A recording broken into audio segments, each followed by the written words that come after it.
Hi வணக்கம்ப்பா. இப்போ சிறுதானியத்தில் கேழ்வரகு மாவில் ஒரு முருங்கைக்கீரை போட்டு ஒரு அடை செய்கிறோம். கேழ்வரகு மாவில் நல்லா கால்சியம் நிறைய இருக்குது. முருங்கைக்கீரையில் அயன் சத்து நல்லா இருக்குது. அன்வீக்காக இருக்கிறவங்க, ரத்த சோகையாக இருக்கிறவங்க இந்த முருங்கைக்கீரையை நிறைய பயன்படுத்தலாம். படுக்கையில் இருக்கிறவங்களுக்கு கூட இந்த முருங்கைக்கீரை சூப்பு வச்சு கொடுக்கறது உடம்புக்கு நல்லது. அயன் சத்துக்கள் நிறைந்ததுப்பா. இது எங்கள் பாட்டி எங்களுக்கு செஞ்சு கொடுக்குற உணவு.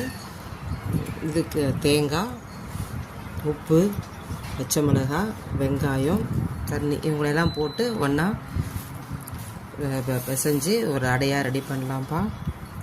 உப்பு கொஞ்சமாக போட்டுக்காச்சு, தேவையான அளவு உப்பு போட்டாச்சு. பச்சை மிளகாய், வெங்காயத்தை நல்லா சின்னதாக நெறிஞ்சு வச்சுக்கலாம்ப்பா. உங்களுக்கு எப்படி அதிகமாக முருங்கைக்கீரையை போடுறோம், அயன் சத்துக்கள் நிறைந்து முருங்கைக்கீரை. தேங்காய்,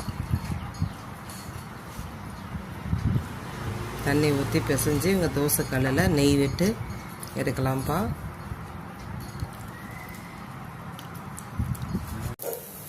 வணக்கம்ப்பா. முருங்கைக்கீரை அடை ரெடி ஆகிட்டாங்கப்பா. இவங்க நல்லா குட்டி வாழை இலையில் தட்டி எல்லாத்தையும் போட்டாச்சு.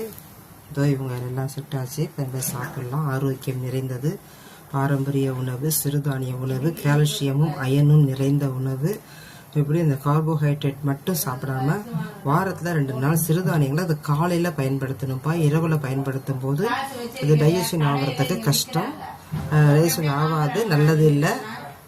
காலையில் இந்த புரோட்டீன்ஸு, இந்த சிறுதானியங்களை காலையில் பயன்படுத்தணும்.